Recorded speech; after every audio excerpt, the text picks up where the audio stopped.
Sure, but when we clip this, it's going to say barbell back squat out 2024. Okay. All Yeah, right. yeah, we need it to go viral.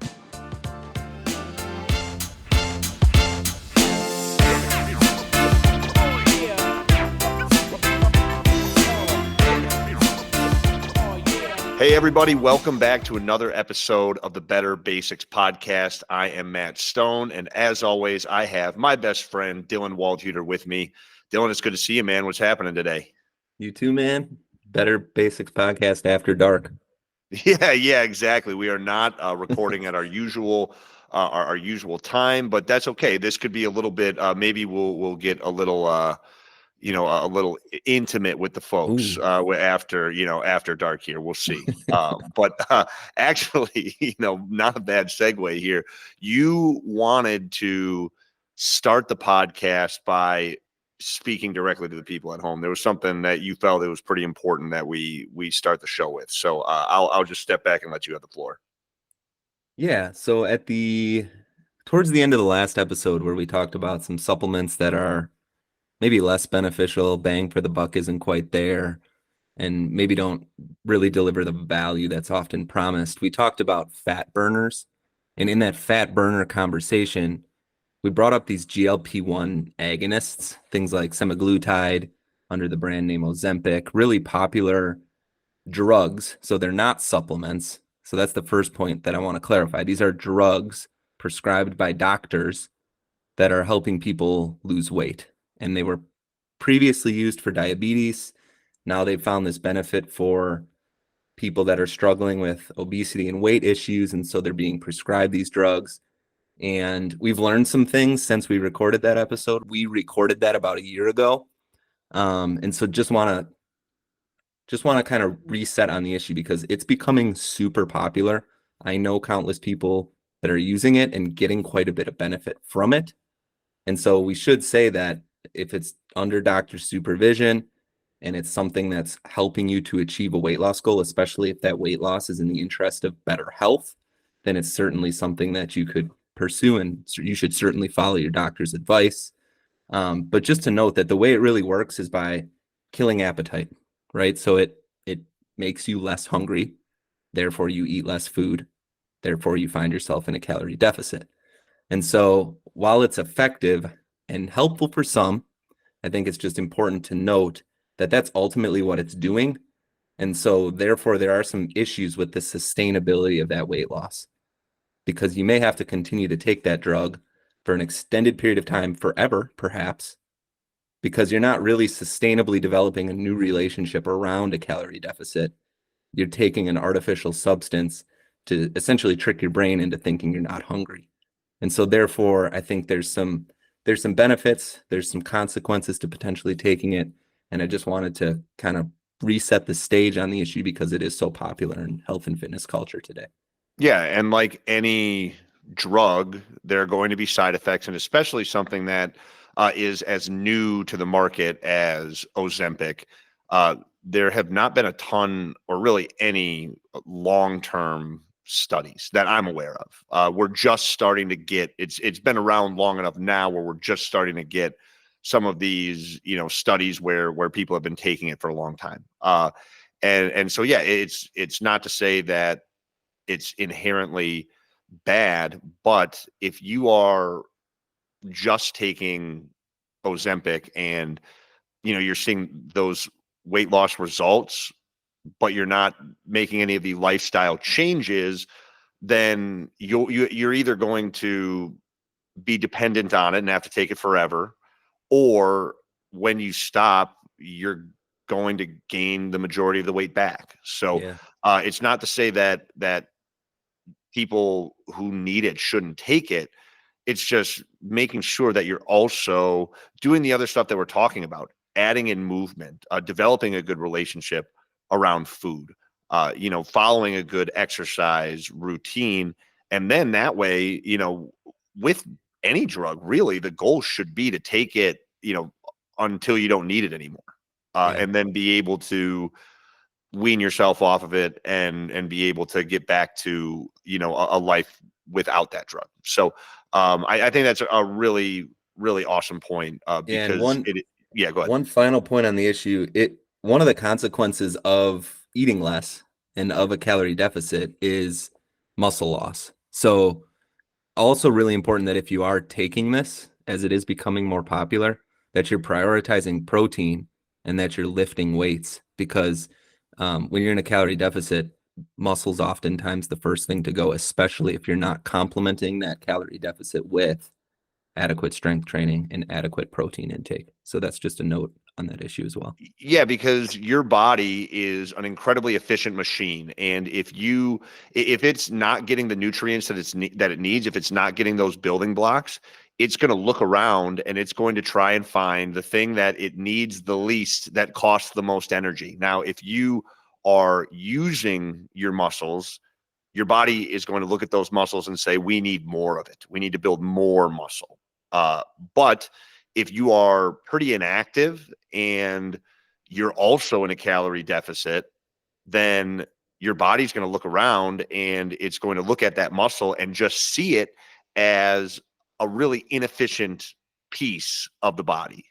So it's going to end up converting that muscle to energy because, as we know, maintaining muscle requires a lot more calories, many more calories than maintaining fat. You bet.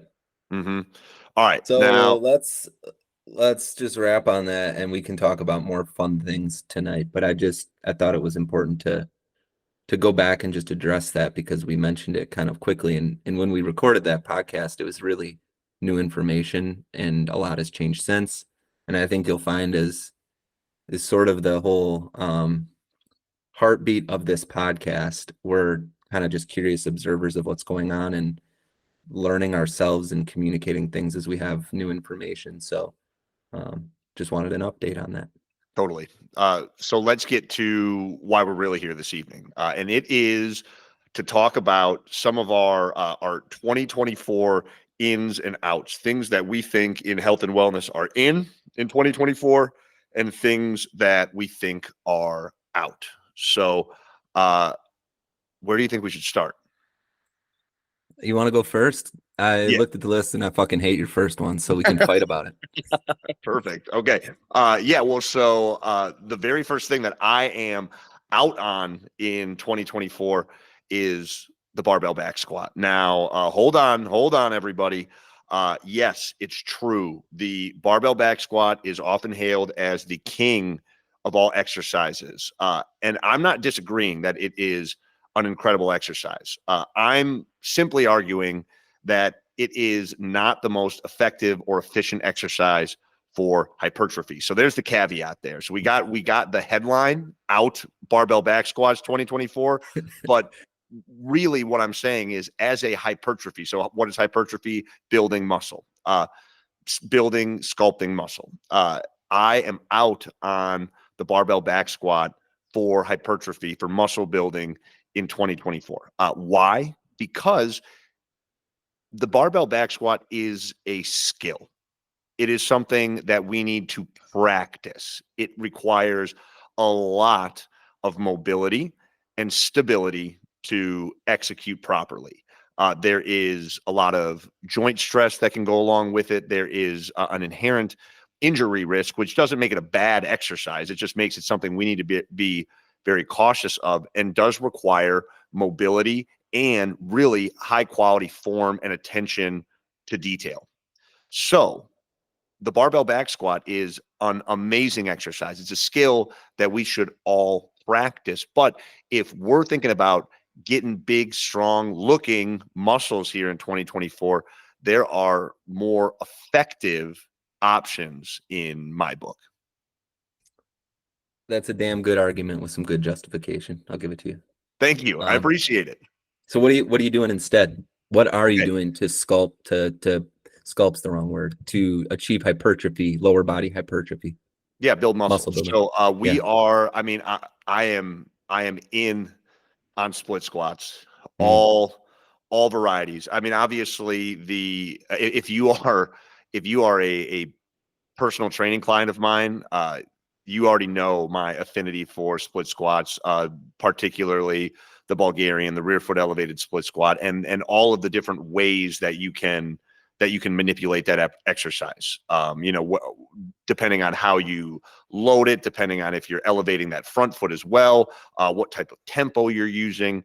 I think that because that exercise is less stable, it's going to require less load to get the same results. So while that exercise, that might be a lot harder for some people, uh, because you don't need to use the same amount of load as you do with a barbell back squat to achieve the same amount of muscle growth.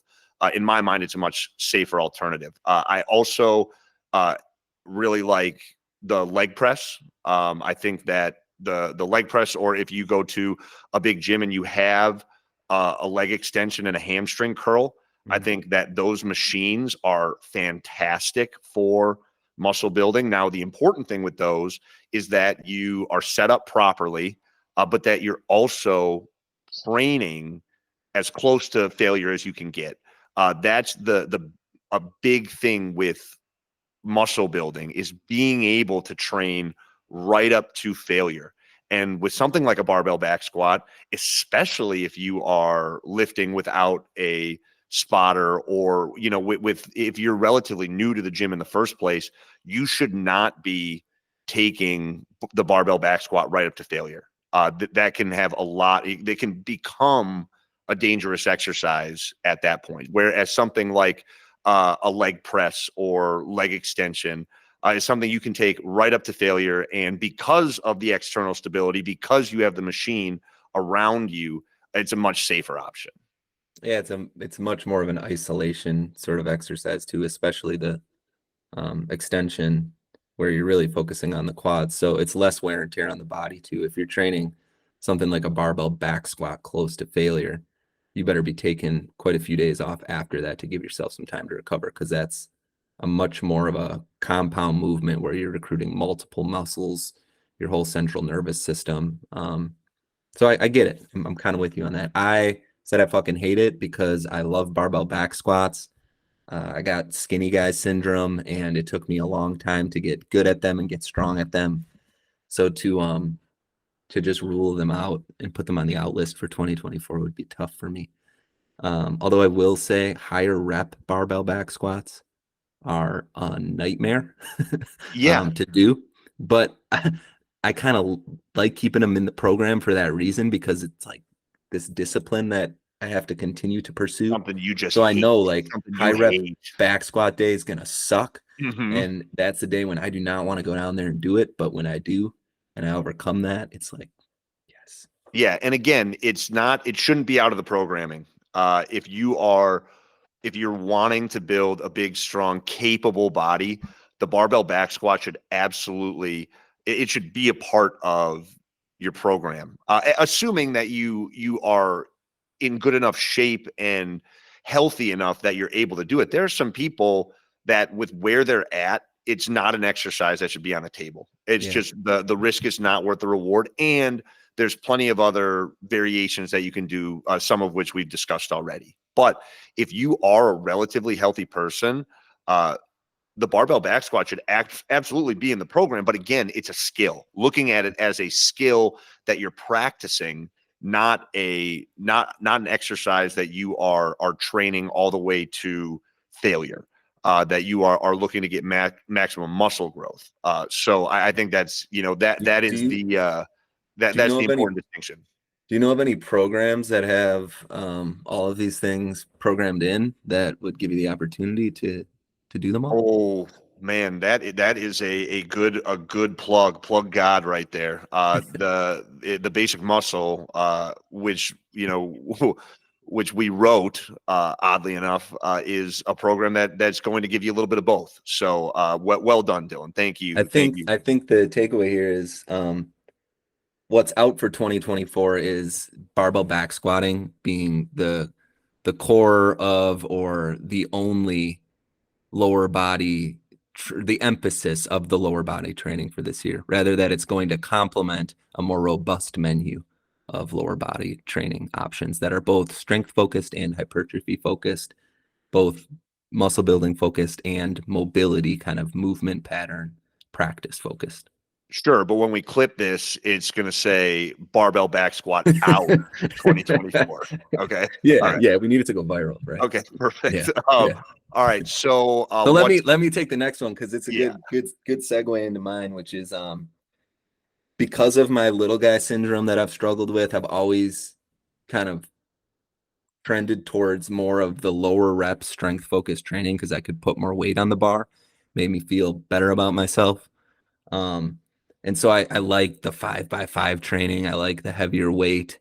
And as a result of that, I have done a very poor job of complementing that strength focused training with more of this hypertrophy focused, higher rep training. And so what's in for me in 2024 is higher rep, more volume focused training.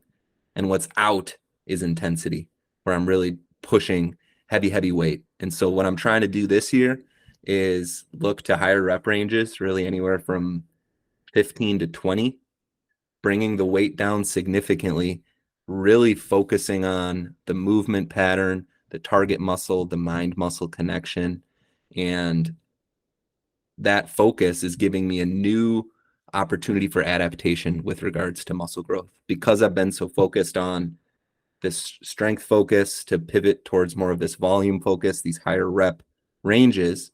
It's a bit novel to my body, and novelty is really important for new stimulus and building muscle. So, a good program and good strength training programming will take you through these different rep ranges because you want novelty, but you don't want constant novelty. So, right, maybe 4 weeks with the strength focused, followed by 4 more weeks with more of this higher rep hypertrophy focus is going to give you that kind of novelty dosage that's appropriate. But every time I find myself in that higher rep range, I still push the weights too hard. I still go too heavy, and I'm just not taking the right intention to those workouts. So this year, I'm really trying to, in those higher rep kind of phases of my programming, really take the weight down, really focus on the upper end of the rep range, really move the weight slowly, try to make the lightest weight possible feel as heavy as possible. yeah. And so actually that it blends perfectly into something that I am very in on here, and that is slow eccentric reps. The eccentric portion of the exercise is the loading phase. So like in the squat, the eccentric is the descent, or in the same with a chest press. When you're bringing the weights down to your body, that is the eccentric portion. And it's been often debated, but something that people commonly talk about is how slowing down that eccentric portion of the rep causes more muscle damage, which in turn builds more muscle. Now, there have been some conflicting studies, and depending on who you ask and what camp they're in, some people might say it's overrated. Some people might say that it's all kind of a wash, because the slower that you move, the ultimately the lighter the weight is going to be in that, for those given reps. You're not going to be able to do as many reps slowly as you would with a more explosive tempo. However, regardless of whether or not you actually are building more muscle, which I believe that you are. And I think just intuitively, I know when I lift with slow eccentric reps, the way my body feels the next day is very different from if I'm doing just a standard 1-1-1 tempo. But I think especially for people that are new to the gym, I think that slow eccentric tempo is going to be so beneficial. One, because it's going to force you to really focus on the rep and the form of the exercise. You can't rush it. You can't, you can't cheat it as easily. But then also, because you're going slower, that risk for injury goes down significantly. And, we both know the worst thing that can happen when you are getting back into the gym, or starting this good habit for the first time ever, the first time in a long time, is hurting yourself and then having to rest because of it, or having something that lingers and maybe manifests into something worse down the road. So I love going slow, not just because I do think that it helps with muscle building, but also because it's going to protect you from injury. Yeah, I really like that. That's a big piece of this, higher rep training for me. There's a couple of things I want to note. One, I also agree it's fantastic for people that are new to or getting back into the gym. But when I was new to slash getting back into the gym, I would have fucking hated this because it Yeah. would have meant that I had to use less weight. And the optics of that mattered to me at that point in time. What I know now, many years later, is nobody gives a shit how much weight you're lifting in the gym. So I would encourage everyone to heed Matt's advice. Consider this slow, eccentric kind of focus in your early training, even if you're just getting back into it or whatever it is, and don't worry so much about how much weight you're pushing. Nobody cares. If they do care, they're stupid, and that's their own problem. So, Yeah. yeah, I personally would have struggled with that a bit. It was for me, it was very much how much weight can I put on this bar and how well can I move it, and that comes with consequences, right? Like not only moving the weight more slowly is safer, but having less weight in your hands or loaded above your body is also going to be safer as well. So that's important to note. And what was the other point I wanted to make? I don't remember. Well, I got one. I It'll come mean, back to me. it's Go ahead. just Yeah. it's one of those things where you said it earlier, where the reason why you were so bullish on high rep training right now was because you haven't been doing that, and it's been Mhm. more lower reps, higher intensity.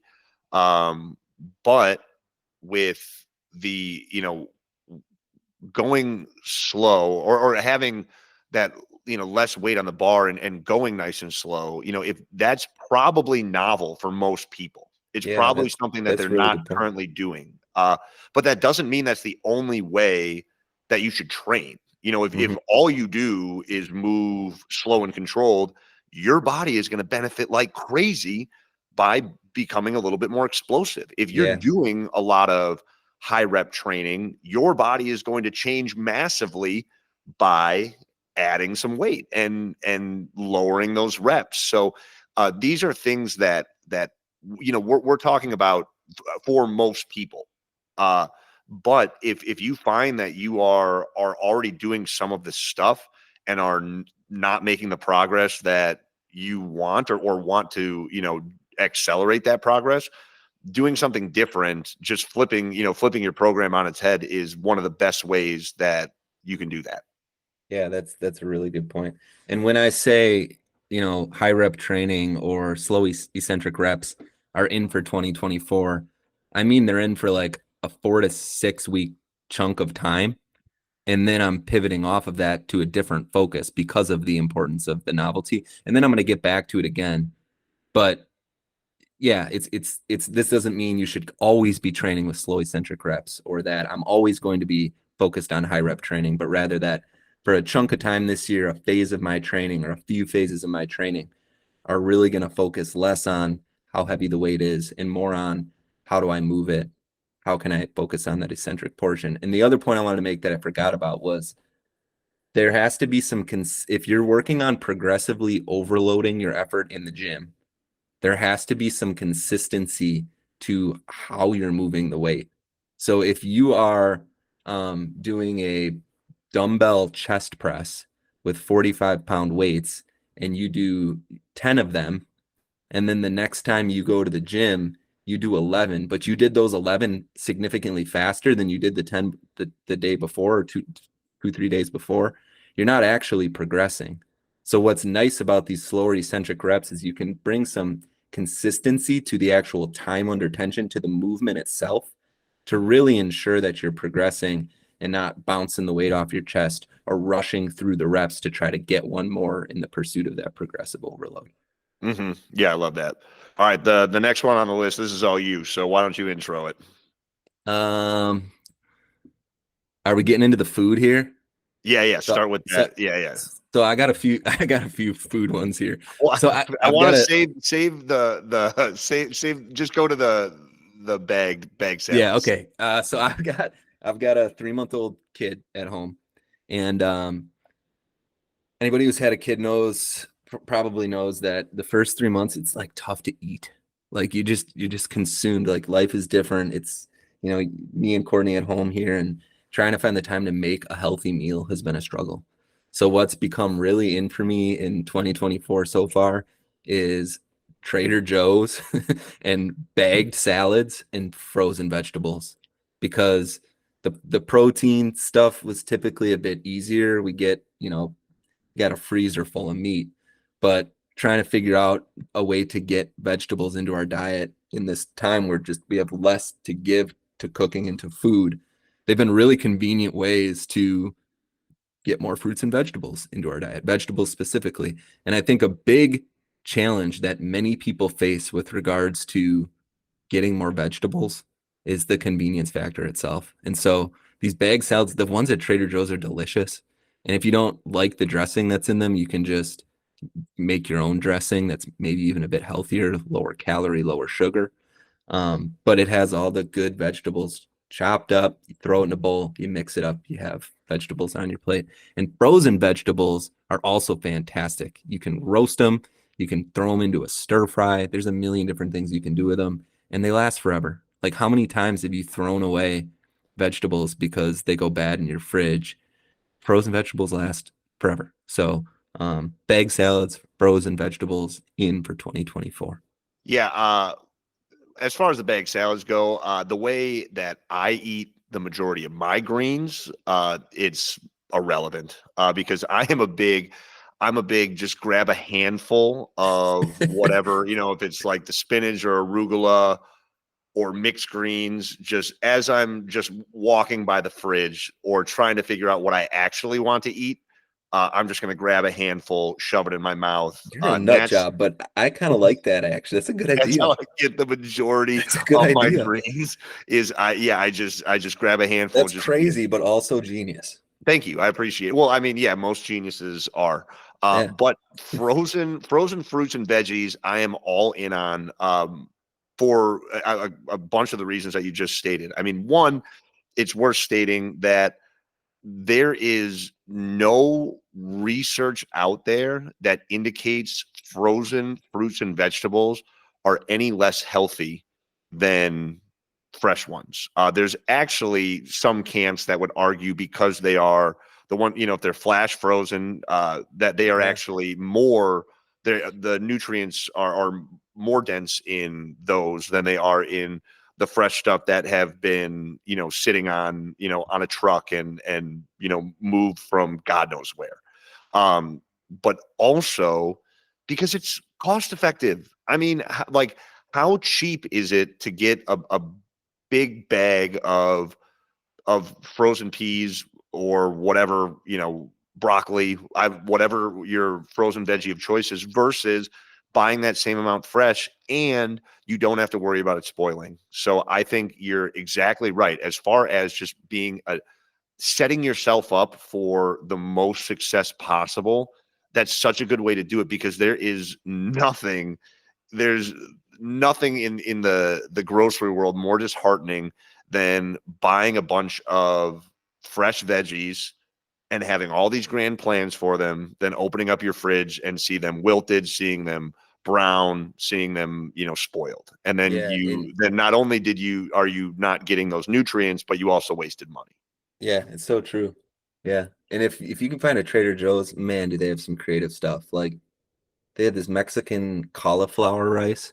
Cauliflower rice on its own is shit. It Facts. doesn't taste like Facts. rice. But if you it's got like the peppers mixed in, it's a little spicy, it's got the seasonings in with, this cauliflower. It's just cauliflower, it's not rice. But you cook it up in a pan and you throw it in with some real rice and mix that together. Fantastic Oh, for like you're a hacking burrito it. bowl at I home. like that. And now you got some healthy carbs. You're getting some vegetables just kind of hidden into your rice. You don't even know it's there. It just adds Mhm. flavor. Yeah. There's some really cool stuff there, and ways to get creative with incorporating um, Or more vegetables. Diet. you adopt my approach and you just grab a handful and shove it in your mouth every time you walk by your fridge. So Yeah. whatever works for you. That sounds like some good content for the basic trainer. I like it. That's a good idea. Yeah, I will do something. Yeah, we're gonna show have to have you people prove it to us. how I eat salad. Deal. All right. One thing that I know that you and I are both in on is tracking protein.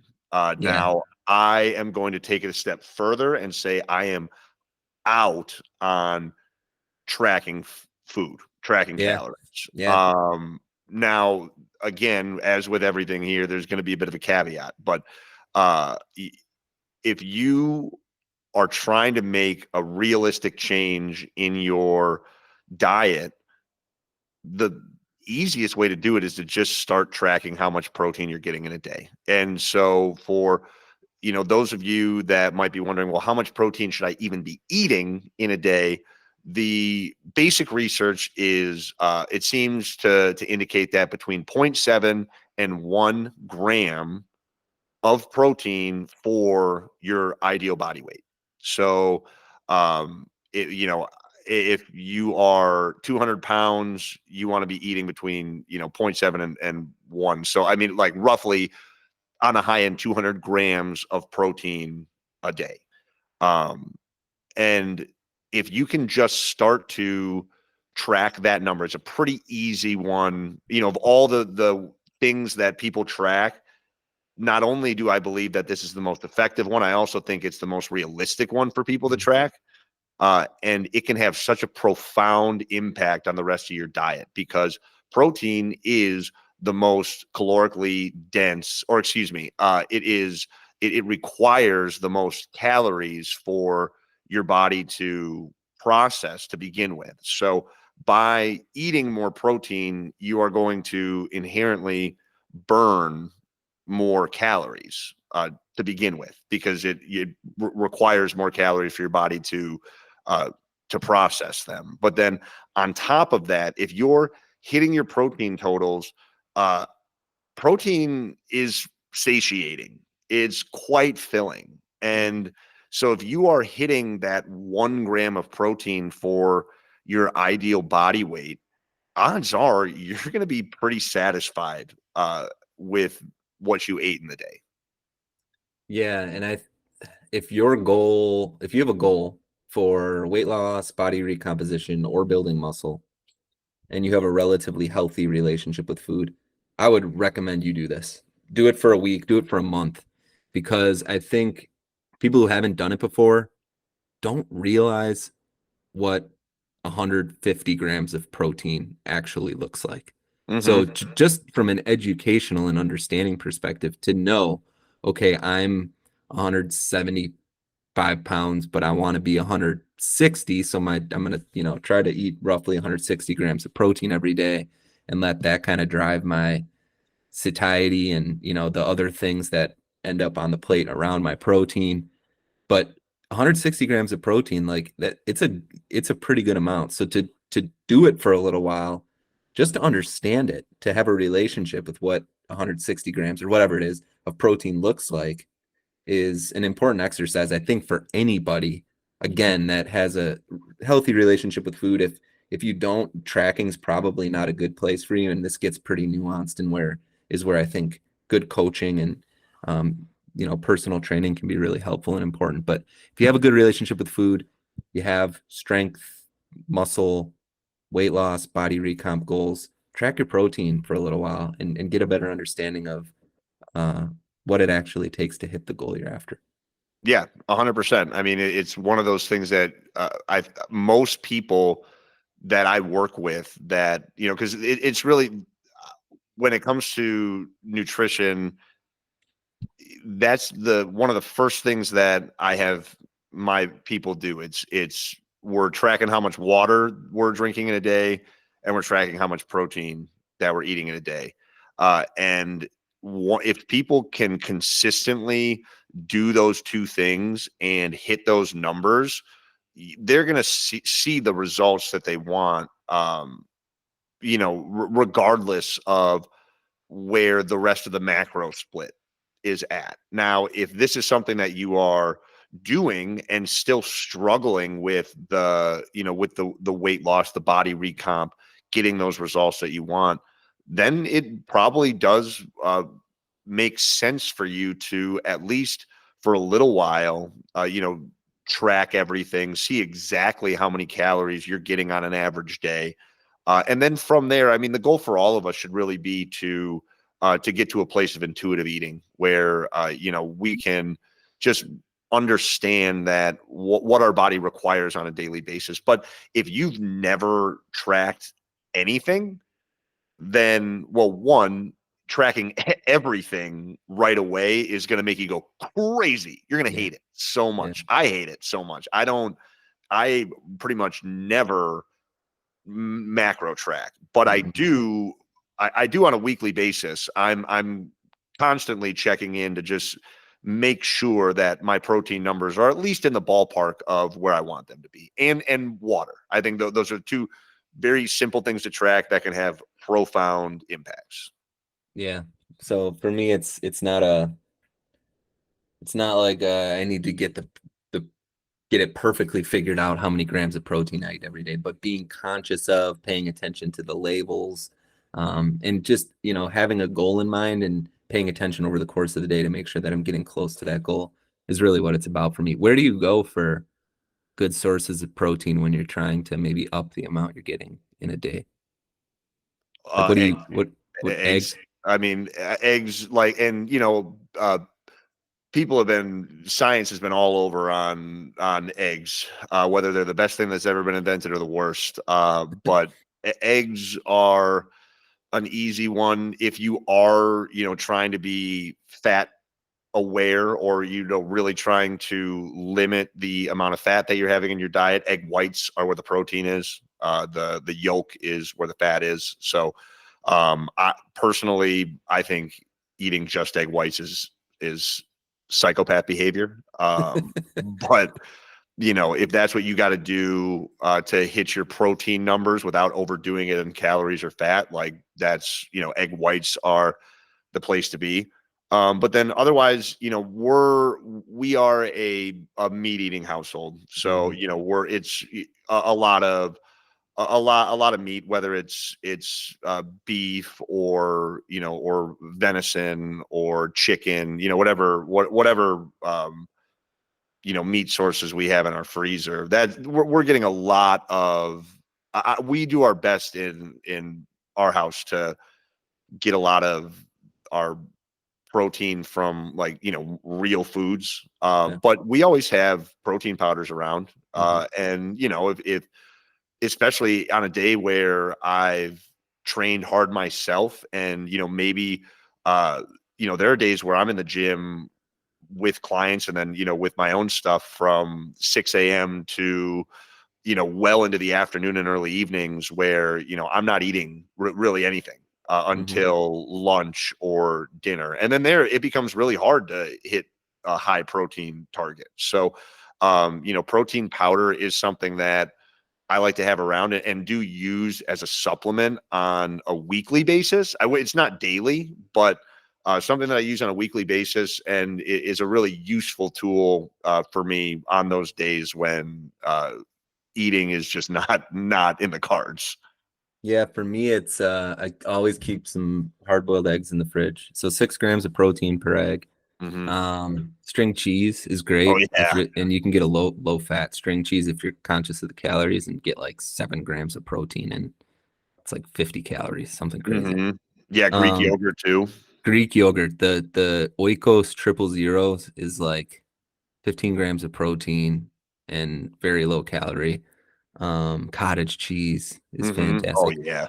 A lot of dairy, so if you don't do well with dairy, you might have to be a bit more creative. But there's some good stuff. Obviously, a lot of it should be built around your 3-4 meals a day.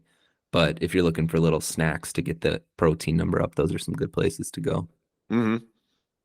Another one on the list here for me, which is kind of silly, but whether or not peanut butter is a good source of protein is another topic that's heavily debated. Um, it is, I think, the highest protein content like ratio in a nut. Um, Sure. the reason it's debated is because it is pretty high calorie. So there's a fair amount of fat and calorie that comes with that protein. So it always drives me nuts because it's like such a nuanced thing to discuss. Is peanut butter, are peanuts a good source of protein? Yes. If you're looking to up your protein while being in a calorie deficit, you should look Right. elsewhere for Hmm. better sources of protein, to the low fat cottage cheese, to the low fat string cheese. But man, one thing we just have been thinking about the things that are in and out for 2024, and something I keep going back to again in the interest of convenience is a good peanut butter and banana sandwich, Yeah. Okay. dude. I see you. I get it. I get it. So I do want to note I got tricked. So there's this peanut butter protein. Like the powdered stuff. It's a creamy peanut butter. I found it at Whole Foods and I was like, oh, cool. It's peanut butter that's got even more protein in it, right? So I take it home and I'm making these peanut butter banana sandwiches out of it. And I'm using like Dave's Killer Bread is great. It's like super high in whole grains. It's like 6 grams of protein a slice. Hmm. And then, I'm putting a couple tablespoons of this high protein peanut butter on my sandwich with a banana. And I'm eating like a 30-gram of protein peanut butter and banana sandwich and feeling pretty good Pretty about good. myself. Well, then I go in the fridge and I look at the peanut butter that I bought at Costco. Yeah. Same calories, 1 less gram of protein. Damn. And like twice as much in half the price. Yeah. Gotcha. Oh, totally got me, Gotcha. man. Like this is where this marketing bullshit is just Yeah. like I got. And I pay Yeah. attention to this stuff and I got. Hmm.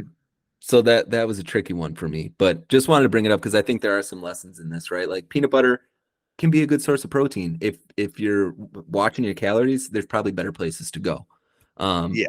so just note that if you're not watching your calories Oh too man, much, have some or peanut you're butter, or you're in a man. bit of a bulk, dude, peanut butter and banana sandwiches rock. Yeah, in college, my roommate and I, we used to make what we called hobo popsicles, where we would just take spoons and dip them in the peanut butter Oh jar, yeah, and then we would just lick the peanut butter off the spoons. So, yeah, if you're in a bulk or just looking for an awesome treat, a hobo popsicle is a killer one. my So, mom gave us those growing up and called them peanut butter suckers. I like hobo I like popsicle. hobo popsicle better.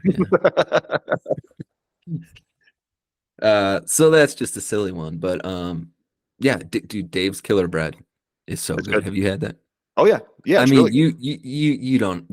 you don't buy bread at the Well, grocery store though. no, we don't have Tell the to. people Yeah. why. Tell the people why. Well, I because my wonderful partner, she started a sourdough bakery, and so I am blessed with the best bread and bagels that I've ever had in the whole It's world. nuts. It's Yeah. nuts good. Hmm. Yeah. Yeah. Yeah. Shout out Cultured Door County. If you are ever in the area, stop by and say what up. It is worth the trip, I promise. Door County is worth the trip no matter what. Do you want me saying that? Or would you No, rather? bring it on. Yeah, no, Yeah. I mean, Yeah. I'm not hiding where I'm at. Like, no, Okay. but Okay.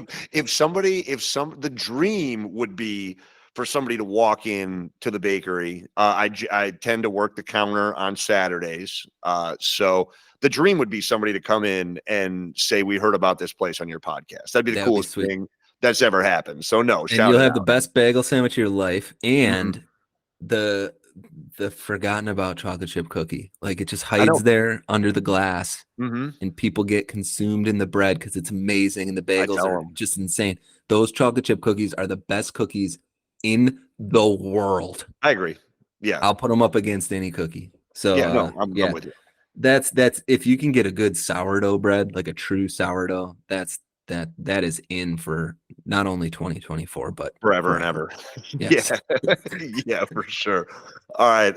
It looks like we got just one more thing on the list here. And this is one of yours. So Yeah. why don't you So, bring it so, home? so supplements for me are kind of out. I'm Oh trying to yeah. get away from all together. And the reason I put on the list was I had the flu earlier this year, and then I got a sinus infection like a week later. So I went to the doctor and I was like, why am I getting sick so much? And there could be a number of reasons for it, right? New kid, sleeping less, um, not eating as well, et cetera, et cetera. But I said to the doctor, are there things maybe that I'm not getting that are hampering my immune system? And I like my doctor a lot. He gets it. And his response to me was, just make sure you're getting 3 servings of fruit, 3 servings of vegetables, 1 serving of legumes, and 1 serving of whole grains a day, and you will be meeting your macro and micronutrient or your micronutrient needs. And I was like, that's astute. I like that. Like we Oh, and can so get so attainable much of too. this. It's so attainable. It's so much less expensive, right? It's Yes, coming from real food. Our body can do more with it. It fills us up. It's nutritious. I just really like that he said that. And so that's what I'm aiming for now. 3 servings of fruit, 3 servings of vegetables, a serving of legumes, like beans, and a serving of whole grains a day. And it's super achievable. And it oh, doesn't yeah, cost me $75 a month for a bottle of pills. exactly. What supplements? I'll go first. But so as far as supplements that I'm taking, the only thing that I'm taking daily is creatine. Um, Otherwise, I have some fish oil supplements laying around, but we eat enough. We're a tin fish house. Oh, that was another thing for protein sources. Like In anchovies, sardines, fish. any of the Yes. smash fish. So salmon, mackerel, anchovies. What's the other? Sardines and herring. Yep. Um, Salmon. I said salmon. That was the Oh, first you step. did. Okay. Yeah. Yeah, the two S's in smash. Got it. Yeah. Yeah, yeah. But so not only are we getting a good protein source there, but also getting a lot of those omega threes as well. So we have some fish oil that is just left over, and then we have the protein powder. But otherwise, I mean, I'm not taking a multivitamin. In the winter, I am always tempted to take a vitamin D supplement. The thing is with those, you got to be really careful because there's a lot of crap out there, Hmm. and you got to just make sure it's a high quality one that your body can actually use. But really, like with that, uh, I am getting as much sunlight as I can, to actually get, that real vitamin D. And so as far as daily supplements go, it's actually never, since I started, this health and wellness journey, I've never taken less supplements than I do now, and I feel great. Yeah, that's the same for me.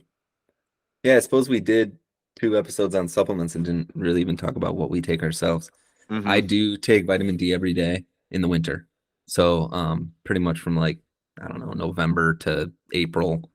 Are you I got taking a spray or are you taking I is it a take pill? Legions. I take Oh yeah. Legions. Yeah. And it's a pill, but I trust Mike and um I know it works because the reason I started taking it was because I was tested for vitamin D by my doctor and I was fairly deficient in it.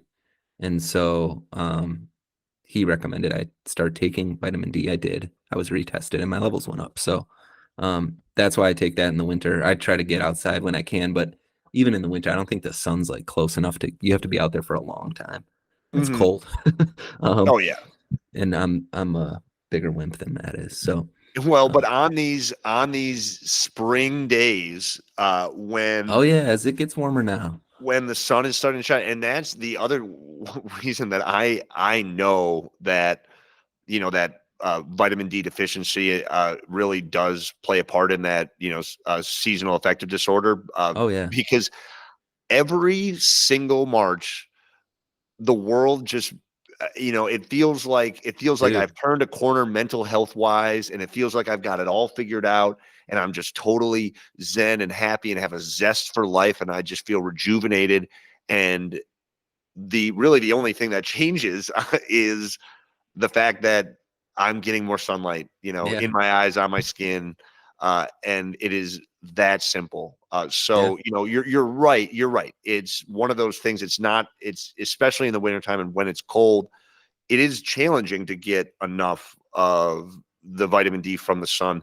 However, when that sun is shining, Mm, mm, enjoy it. Get out mm. there and get some of that sun on your skin because it will make a huge, huge, huge difference. I promise. Yeah, totally. The only other things I keep, like you said, the fish oil on hand. I took it a little more recently, just coming out of the back-to-back viruses because of Mhm. its anti-inflammatory benefits, and protein powder and creatine. But I've been off the creatine since I was sick. I kind of wasn't in the gym as much. I figured I'd cycle off of it, and I'll probably kick it back in here in a little bit. So I'm with Yeah. you, man. Not much in Nice. the way of supplements. Trying to understand the benefits that different supplements provide, but try to get them from my lifestyle, from my diet, from Mother Nature, from the sun. Absolutely. All So right. Well, so you got now, anything else? yeah. Well, it's time to wrap up the show here. We've All right. kept these good people long enough, but I wanted to say a couple things. One, as we continue to build the podcast, we want as much audience participation as we can get. In a segment that Dylan and I want to start here is answering audience questions. So if you have a topic that you'd like us to go over, if you have a question for us, it can be health and wellness related, it can be personal, it doesn't matter. Anything that you want to hear us talk about on the show, you can either shoot us a message on Instagram at The Basic Trainer or at the Better Basics Podcast, not the at Better Basics Podcast. And then you can always email either Matt or Dylan, Dylan, at thebasictrainer.com. We would love to hear your questions. And we also, if you are running one of the programs, Basic Home or Basic Muscle right now, let us know how's it going. Tag us in your workouts when you post on social media, because we know that you're posting. You're letting people know that you're getting in the gym. Let us know how's it going, and give us your feedback. We are going to write many programs moving forward. We want to make sure that they are tailored to our listeners. So let us know, how it's going. If there's anything that you're struggling with, please reach out, and we would love to hear from you. And then finally, we got to plug everything one more time. So the social media channels are as followed. It's either The Basic Trainer or Better Basics Podcast on Instagram. And then head on over to thebasictrainer.com, where you can find information about us, about the podcast, about what the heck we're doing here. But then you can also find our store that has a link to some awesome merchandise. Dylan just put in a new I Lift to Sad Songs tank top. But then we also have our workout programs. The Basic Home is free, and then Basic Muscle is in there as well. And then with that, Dylan, it is time for our addition to the I Lift to Sad Songs playlist. So Glad you remembered. Yes, I, nice. I'm pulling up mine right now, and I do apologize because we have recorded these in the past. I might be repeating myself with some of these, but I promise you, from now on, we're going to do our best to keep it original, fresh takes only. So, Yeah. Dylan, what do you want me to start, or do you Go ahead. have? Go ahead. Okay. So for me, it is a classic. It is sometime around midnight by the Airborne Toxic Event. Oh, nice. It builds, it hits you right in the feels. That is one that I can listen to. It can come on at any point in the gym session. It's going to make it instantly better. I love it. I'm going to submit two, but just because they're similar. Mm-hmm. The vibe is similar. It's the same band, and they both have parentheses in the name of the song. Okay. I'm going, and these are like you're going to be dancing in between your sets. I'm going to the 1975. Oh, And nice. I'm going with It's Not Living, parentheses, if it's not with you. And I'm going to submit If You're Too Shy, in parentheses, let me know. Both jams, both sad, but a bit more upbeat. Will complement nicely some of the more melodramatic I Lift to Sad Songs playlist material. That's it. All right, everybody. Thanks so much for listening. We'll see you next time. Later.